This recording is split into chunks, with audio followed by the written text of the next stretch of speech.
అమ్మో! షుగర్ కాయలు కూడా ఉంటాయా? హాయ్ హలో గైస్ వచ్చేసా మీ ముందుకు కొత్త వీడియో తెచ్చేసా.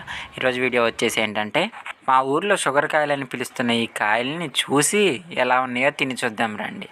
నాకు తెలిసినప్పటి నుంచి అయితే మా ఊర్లో ఈ షుగర్ కాయ చెట్లు అనేవే లేవు. ఒక 3-4 ఇయర్స్ నుంచి అయితే ఈ చెట్లు బాగా ఉన్నాయి మా ఊర్లో ఎక్కడ పడితే అక్కడ. అలాగే ఈ చెట్టు కాయ పండిన తర్వాత ఎంతో ఎర్రగా చెర్రీస్ ఎల్లి అయితే ఉన్నాయి బయట నుంచి చూడడానికి.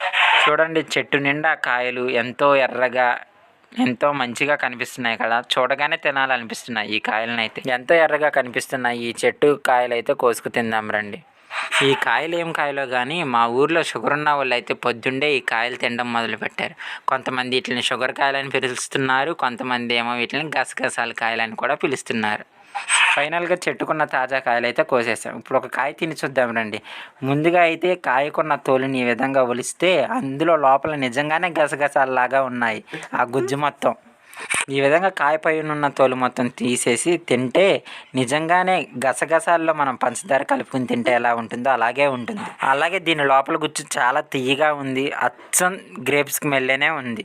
ఈ చెట్టుకి ఒక పువ్వు, ఆ చెట్టు పువ్వు మల్లెపూ లాగా ఉంది. అలాగే ఈ చెట్టుకి ఒక పింద, ఆ పింద రేకాయల్లే ఉంది.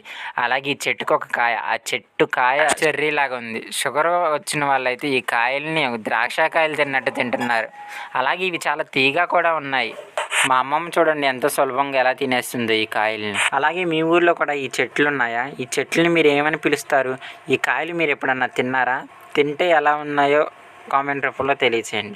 ఇంకింతే ఫ్రెండ్స్, నా వీడియో కనుక మీకు నచ్చినట్టయితే లైక్ చేయండి, షేర్ చేయండి. మరిన్ని వీడియోస్ కోసం నా ఛానల్ని సబ్స్క్రైబ్ చేసుకోండి.